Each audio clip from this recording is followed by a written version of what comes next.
Bonjour et bienvenue à tous dans votre émission Les Débats. Ñu ngi leen di sant di leen gërëm yéen ñi nga xamante ne safo Sakiliba TV. Aujourd'hui, nous allons recevoir dans votre émission Le Débat Monsieur Idrissa Sidibé, mu nekk responsable politique à Fatick, nekk aussi un intellectuel de très haut niveau, une personne très intéressante. ñu ñëw nag jukki fi ay information te xam nañ ni li ñu fi soxla dinañ ko am. Monsieur Sidibé, bonjour. Bonjour Madame Ndiaye, merci de m'avoir invité à votre émission Le Débat. may profiter ci occasion bi di remercier sa présence aussi di nuyu say internautes yi nga xamante ni à travers Sakiliba TV ñu ngi lay suivre di nuyu Sénégal gépp. Ok, merci Monsieur Sidibé. tey nag ñu ñëwoon pour waxtaan ci ay sujets yu bari, notamment la situation post-législative du pays.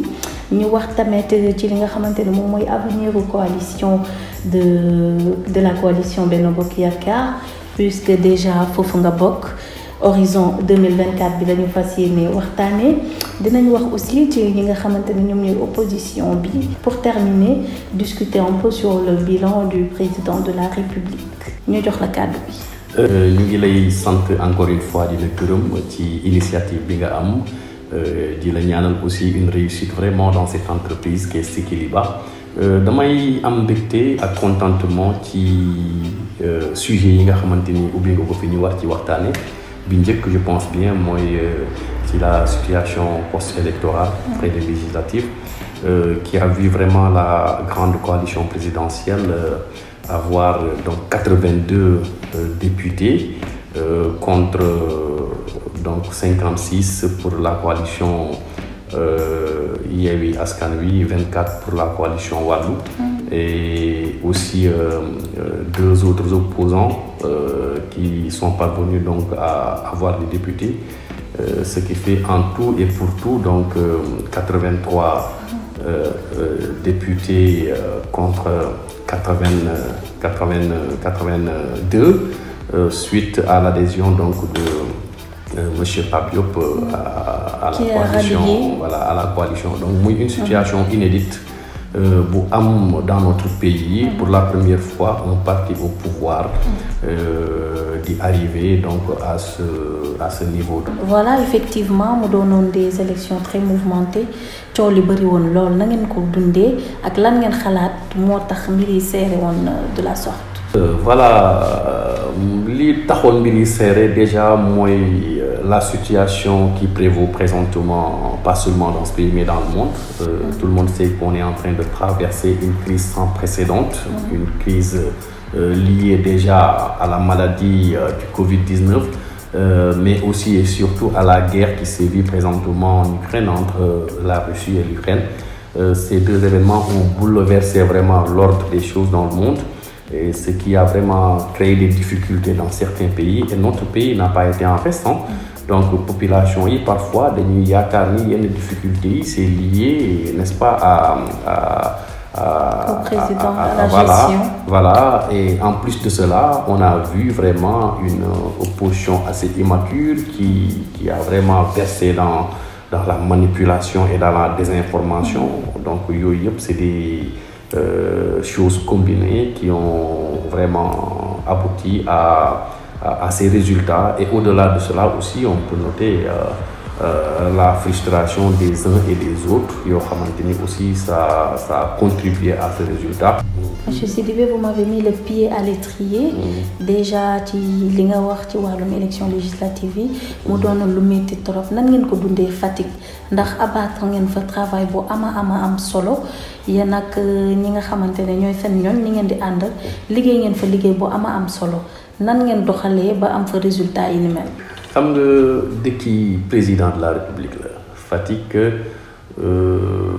dëkk la boo xamante ni la coalition Benno Bokk Yaakaar moo ko mos di gagné et pour cela dafa am ay résultats yoo xamante ni li ko waral mooy des responsables quand même qui ont fait le travail. Comme qui?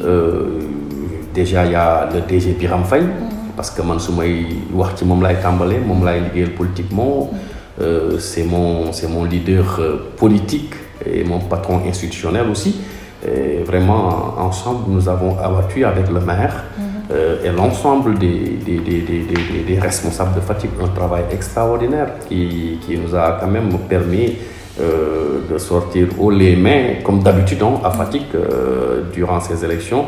Donc, dans tous les bureaux de vote de Fatick, nous avons raflé. Donc, c'est un vrai carnage. Nous avons fait un carnage et c'est pas seulement à Fatick, au Fouta aussi, il se fait le même. Mais les femmes ont été vraiment, moi, je n'ai pas gagné. Gagné aussi cette fois-ci. Et aussi des zones qu'on avait l'habitude de gagner et que nous avons perdu aussi.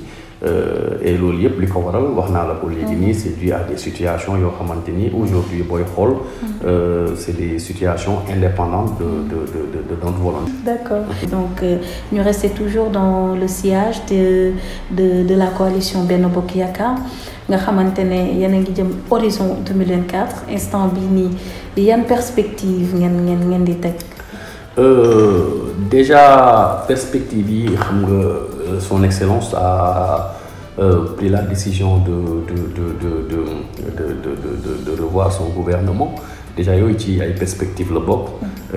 Inch'Allah on ose espérer que ñi nga xamante ni ñoom ñooy constituer gouvernement boobu noonu dinañ def liggéey bu mucc ayib bi nga xamante ni bu ñuy dem 2024 vraiment situation bi dina changer de façon très très très importante.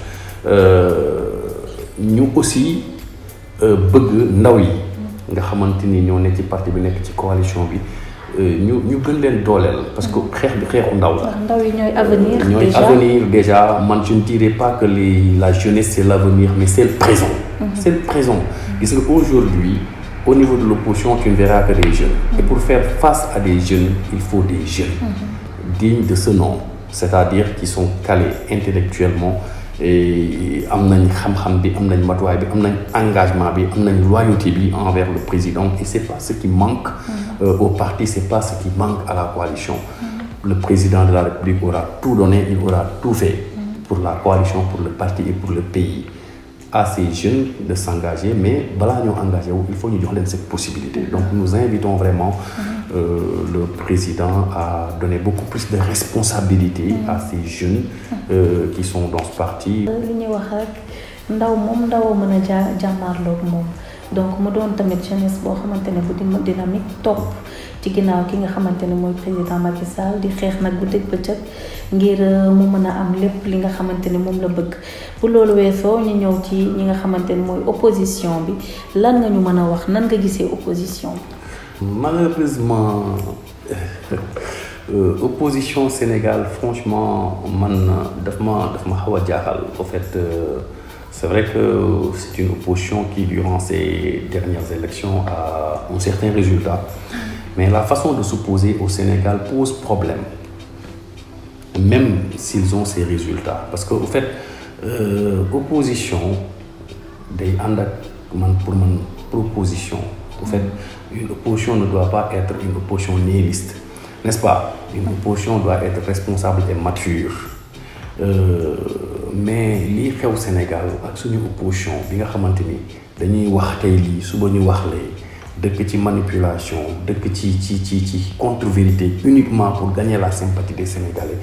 Mais ça pose problème parce que au fait qui cherche le pouvoir ainsi risque de diriger ainsi dans la manipulation, dans la démagogie à outrance et le mensonge par excellence.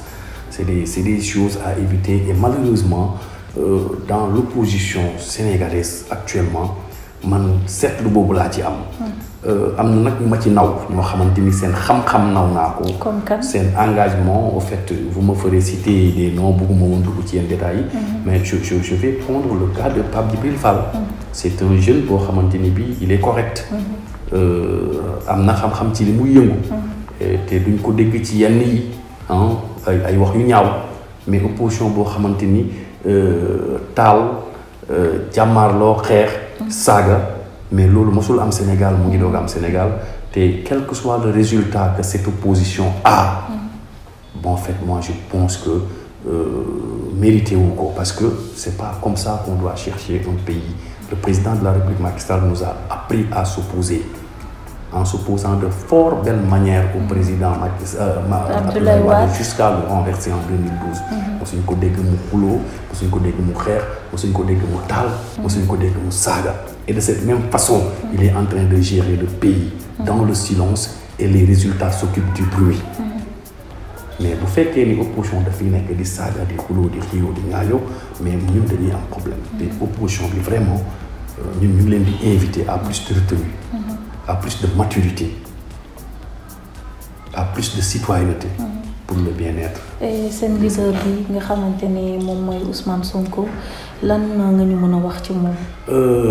Vous savez, ce monsieur, je pense bien qu'il est victime de l'inorganisation de son métabolisme sentimental. Comment Au fait, moi je pense que c'est à le voir, à l'entendre parler, moi je vois un aigri, je vois quelqu'un qui est au fait un rancunier. On dirait que on lui a fait quelque chose alors que man gisuma luñ ko def. Au contraire moom moo tooñ. Donc man mënuma je peux pas accepter sa façon de s'opposer. Gis nga réew boo koy ut da nga koy ut ci nu rafet. teg ko ci yoon ñi ngay àndal nga teg leen ci yoon. réew kenn du ko ut ci ay saaga, kenn du ko ut ci ay dénigré, kenn du ko ut ci ay tuumaal ay nit, kenn du ko ut ci ay kàcc. Donc comme ni ma la ko waxee léegi de fort belle manière comme l'a fait le président Macky Sall. Donc ce monsieur bi nga tudd léegi nii c'est quelqu'un bi nga xam man je suis les pas du président, je vais pas prononcer son nom. C'est quelqu'un qui fait tout sauf s'opposer. li muy def tout en fait yàq la. une opposition du ñëw pour yàq dëkk. opposition du yàq dëkk du taal dëkk. ñaata xale ñoo fi ñàkk seen xëy ndax moom. ñaata nit ñoo fi yàq seen entreprise ak seen investissement ndax moom. mais kooku bu nee defar réew moo ko tax a jóg waxul li am. il a un problème à régler, il n'a qu'à le régler. Avec qui vous savez. du ma dugg ci ay détails nag. mais problème am yooyu na ko régler ak kooku balaa moo régler problème mu Sénégal na régler problème mu boppam régler problème mu këram régler problème mu groupe WhatsApp am bu régler ñooyu ba pare bu ko neexee mu ñëw jéem a régler Sénégal. Mais Sénégal, je vous dis encore une fois que le Sénégal a toujours été très bien servi en matière de président. Nous avons eu le président poète, homme de culture, et Paul Sédar Senghor, qui nous a aidé à bâtir une nation très forte. Après lui, un administrateur civil, Abdou Diouf, est venu et nous a légué un État fort avec des institutions fortes, une administration forte. Après Abdou Diouf, nous avons hérité Abdoulaye Wade, l'économiste, l'avocat qui a plaidé pour le Sénégal. Il a porté le plaidoyer du Sénégal partout et est parvenu à faire entrer beaucoup d'investisseurs au pays et beaucoup d'argent. Après lui, l'ingénieur, le bâtisseur, le constructeur est venu. Il y a une certaine chronologie, une certaine logique dans la succession des présidents. Il est venu pour construire.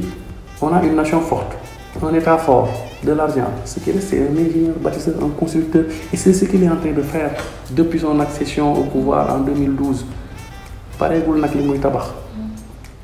Pareegul li muy tabax dañ ko bàyyi mu tabax. ba 2029. ci tabax boobu dinañ ci ñëw mais aussi ñu rester tout ici opposition même si bëggoo tudd seen turu leader et tout mais déjà li ñu constaté fan yii yëpp déjà ñoom ci seen biir am na division parce qu'ils se disent opposition mais déjà Khalifa Sall il a annoncé sa candidature pour 2024 donc loolu noonu foogoo ni amul logique quoi le fait que ñu ànd ba yegg si fii ñu bëgg encore ku nekk dem de son côté pour après revenir ba kenn xamul luy xew 2024 mais bu ñu naree dem deuxième tour je ne pense pas que ñu xaajali ko nañu ñëwaat bu ñu ñëwaatee est-ce que Khalifa Sall dina nangu pour Ousmane Sonko nekk en tête de liste wala le contraire donc ce sera compliqué. Bon fi nga dem daa sori sax ay deuxième tour président Macky Sall dafa àgg ak ay como bu ñu àggee foofu noonu ca cappaandaw la li nga xam ni président Macky Sall du àgg ak ay como 2024 ci ay deuxième tour la division nag man yaa ma xam loo sax ni Khalifa Sall dafa déclarer sa candidature. En tout cas, j'étais au courant de la déclaration de candidature de Malick Gakou et de l'autre, n'est-ce pas? Mais pas celle de Khalifa Sall. Mais ça montre carrément que cette opposition fait boppam la fi nekkal ku nekk day xëcc taw yi jëmale sa kaw, n'est-ce pas? Ku nekk day xëcc taw yi. Gis nga la coalition Benno Bokk Yaakaar depuis ñu nekk ànd ba léegi nii ñu ngi ànd. C'est la coalition la plus constante qui a duré le plus longtemps parce que c'est une coalition très franche. Ce matin, j'ai partagé une vidéo de notre père, notre grand-père, Moustapha Niasse, qui disait du bien du président parce qu'il a vécu avec lui. Li mu doon wax da ngay xam ni kii ci xolam la ko tibbee les qualités yi nga xamante ni mu ngi ko doon wax ci président Macky Sall du loo luñ ko nettali lu mu dund la ak moom. Quelqu'un boo xamante ni téye na PS téye AFP téye tous les autres partis de la coalition de 2012 à maintenant, mais kooku du nit ko bon bu newoon nit ko bon nit ñi xaajoo moom. Donc vraiment opposition bi seen féewaloo ak seen xiiroo ak seen xaajaloo du ma bett parce que leur compagnonnage n'a pas été franc et ne sera jamais franc parce que c'est un groupe d'égoïstes. Man gëmuma leen. En tout cas on fera face à cette opposition bi nga xamante ni yàq moo ko tax a jóg te réew mi duñ ko tabax ba fii di ko teg ci ay loxo ñu koy yàq réew mi du ñu seetaan kenn di ko yàq dinañ ànd ak président Macky Sall xeex bi pour le bien et le bien-être de tous les Sénégalais parce que foofu lañ toll. lu mu leen jaral nañu lu ko raw luñ ci namm nañ ci lu ko raw on va défendre le Sénégal. ñu desandi ci loolu noonu ca tabax bi nga wax ndax comme ni nga ko tuddee sànq un ingénieur bâtisseur ki nga xamante ne mooy suñu njiitu réew président Macky Sall mën nga ñu wax bilan bi d'une manière très ramassée li mu fi jot a def. gis nga maa ngi la doon wax sànq que ni le président a bâti le Sénégal dans le silence et les résultats s'occupent du bruit. Ce que le président a fait en termes de réalisation mais bu ma doon toog fii di ko wax fii ba suba lu jeex. Dans tous les domaines. Aujourd'hui, moi j'ai l'habitude de dire que ce que nous vivions en différé et à travers les écrans, mais on le vit maintenant en direct chez nous. Les infrastructures yoo xamante ni ci ay télé rek lañ ko doon gis wala ñu koy dégg ci dëkk yu mag yi bu ñu demee ba am ko suñu dëkk tey c'est grâce au président Macky Sall. C'est quelqu'un qui a une certaine vision et qui veut amener le Sénégal vers l'émergence fii léegi 2035. Déjà sa première réalisation sax mooy cette vision à long terme mosuñ koo am. mosuñ koo am. c'est à comprendre. Vision boobu rek mooy sa première réalisation. La matérialisation de cette vision topp ci. Déjà, ce qu'il est en train de faire socialement, ce qu'il est en train de faire socialement via les bourses familiales, via la couverture maladie universelle. Hein? Infrastructure moom doo ko tudd parce que infrastructure li mu ci def dafa jéggi dayoo mais électrification rurale mais ndox eau potable mais ñaata kilomètres de route et d'autoroute lañ fi def c'est-à-dire que yooyu dafa dem ba ñun dañ ko jàppee sax ay acquis dañ ko jàppee loo xamante ni dafa banal parce que président da ko def bañ jàppee ko lu banal président pour réaliser les infrastructures rek sax dañ ko jàppee lu banal parce que tellement il en a réalisé donc li mu def en termes d'infrastructure def ko dans le social def ko aussi dans l'économie malgré les difficultés parce que au fait il avait aussi vraiment le taux de croissance de notre pays yëkkati ko ñu naw ñu réew yëpp bëgg am président bu mel ni suñu bos mais loolu sac la loolu réalisation la. sécurité aussi. mais dama ni la. gis nga plan Sénégal émergent vraiment gis-gis bu rëy la bu yaatu la te li mu permettre réew mi am ko ak i programme am mais dafa am solo li Puma di def ci réew mi li PUDC di def ci réew mi dafa dem dañ dem ba nit ñëpp a ko xam boo ko waxee nit ñi xam nañ ko donc le président il n'est jamais attaqué sur son bilan ci yu ñàkk fayda lañ koy attaqué yoo xamante ni ay waxi nax saxandang la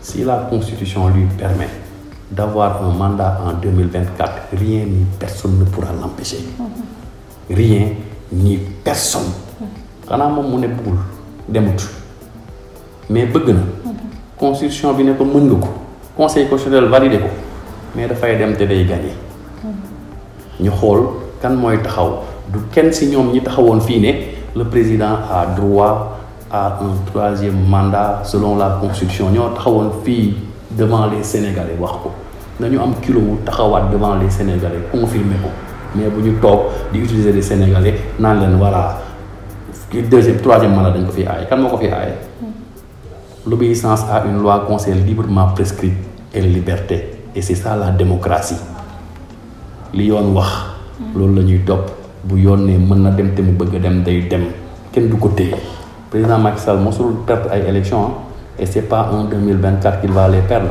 il va les laminer parce que du seen morom mais ngir loolu am il faut ñun ñëpp ñu joxante loxo def benn say dooleel jeunes yi ñu porter combat bi jàkkaarloog ñi nga xamante ni duñu dara wan leen suñu bopp. comme ni mu ko waxee rek président de la république ni ko xale yi di waxee xanaa mu bañ mais bu fekkee dëgg-dëgg bëgg na ko rien du ko empêcher te dinañ porter combat bi haut comme niñ koy waxee l'émission tire à sa fin mais mënuñu tëj te waxuñu ci ki nga xamante ne mooy sa waa ji di DG Birame Faye di liggéey bu am solo nga wax ñu tuuti rek ci moom ci liggéey bi muy abattre muy Fatick muy Dakar ak fépp. loolu dama ci sawar a wax. gis nga parce que comme ni ñu la xamee yow politique mosoo cee dugg mosoo cee wax mais man sax dafa ma jaaxal lu tax nga dem di ko soutenir et tout donc naturellement nekkul nitu caaxaan wala dara mën nga ñu wax rek tuuti ci moom. merci beaucoup madame Ndiaye gis nga wax ci le DG Birame Faye dafay une chose aisée c'est dafa mel ni booy wax ci le président Macky Sall. en fait ay nit ñu neex a défendre lañ parce que li ñu fi def la le DG Birame Faye c'est quelqu'un avec qui je partage la même ville muy Fatick boo demee ci Fatick googu nga xamante ni dañ ko bokk monsieur emploi lañ ko fay woowee pourquoi parce que dafa jël xëy def ko yitte xëy doomu aadama def ko yitte di ko guddil di ko bëccëgal parce que dafa ne Fatick waaye jëm kanam Fatick jëm kanam dafa nekk yitteem moom kon kooku du c'est pas un selfish man newul koo xam dafa égoïste il pense aux autres ce qu'il a fait en termes d'emploi à Fatick aucun responsable politique ne l'a fait li muy def ci social amul kenn ku koy def bañ dem na ba ñun dañ ko naan mais il faut que tu te réalises xoolal xalaatal sa bopp mais mënu ko parce que en fait il a été ainsi éduqué dafa yàgg di def ci nit ñi avant lii bi muy nekk étudiant la doon bàyyi néegam di ko jox ay étudiants di jël ay ticket restaurant di ko jox ay étudiants di leen jàppale ci loolu lañ ko xamee donc c'est quelqu'un que j'admire beaucoup que j'aime beaucoup et man dama ne woon su may dugg ci politique damay ànd ak ku ma xam te wóolu ko xam naa ko wóolu naa ko te li muy def au niveau national di ko def au niveau local doy nañu c'est il est devenu incontournable di ko ñaanal rek mu doon jàmbaari président Macky Sall tigi jàmbaar tigi di ko défendre guddi di ko défendre bëccëg bi muy tàkk fii di métti gisuñ ñu bëri moom lañu gisoon ci télé yi muy xeex 23 juin bu muy métti dans l'opposition c'est son sang qui a arrosé l'arbre de la deuxième alternance kon du démb lu barki démb lu yàgg la ce qui le lie au président lu yàgg la ce qui le lie à Fatick dafa dëggu ci moom ndaw yu bëri compté ci moom mu jàppale ndaw ñu bëri di def lu baax di wax lu baax ñëpp xam ko ci lu baax kon ku mel noonu dañ koy ñaanal yàlla gën ko dooleel parce que yàlla bu ko dooleelee rek ñu muy jàppale. gën a mën a am yaakaar. kontaan nañ trop ñu bàyyi la nga tàggatoo. ak waa Sakiliba TV. waaw di la sant encore une fois madame Ndiaye di la gërëm ci initiative bi nga am di sant di gërëm les internautes de Sakiliba TV di ñaanal jàmm réew mi di ko ñaanal son excellence le président de la république di ko ñaanal mon leader politique le DG Birame Faye di sant di gërëm ma famille di leen def un petit coucou de passage madame Sidibé maa ngi lay nuyu di la ziar ainsi que les enfants di ñaanal Sakiliba TV tamit mu nekk entreprise bu mag bu mucc ayib boo xamante ni dina jël ay ndaw yu bëri parce que loolu lañ soxla aussi des entrepreneurs yi nga xamante ni dañuy jóg taxaw uniquement pour jàppale état te loolu dafa am solo parce que état mënul lépp du def lépp mais nag dina yombal lépp te gannaaw yombal na doon nit ñi mën di ubbi ay entreprise mu leen taxaw leen jàppale ñu ngi ñaanal ñooñu ñëpp tamit ñu génn ci ba Sénégal à l'horizon 2035 nekk un pays émergent nekk une attraction nekk un pays qui n'aura rien à envier à Dubaï et aux autres pays émergents de ce monde. En tout cas, merci beaucoup monsieur Sidibé mu nekkoon suñu invité tey sur seen émission Le Débat comme ni ma leen ko waxee woon rek si début bi mu nekk une personne très intéressante très pertinente nekk aussi un intellectuel de très haut niveau ñu waxtaan ci li nga xamante ne mooy situation politique réew mi post législative waxtaan ci li nga xamante ne mooy avenir parti politique bi nga xamante ne moom la bokk muy coalition Benno Bokk Yaakaar ci horizon 2024 bi ñu wax aussi ci opposition bi ak leader am ñu wax ci bilan bi nga xamante ne kii di suñu njiitu réew di président Macky Sall def na ko fii ñi tëjee ak ki nga xamante ne mooy leader am di le DG ASP di le DG Birame Faye ñu clôturer noonu donc ñu leen di remercier di leen jox dig daje ci beneen émission Le Débat.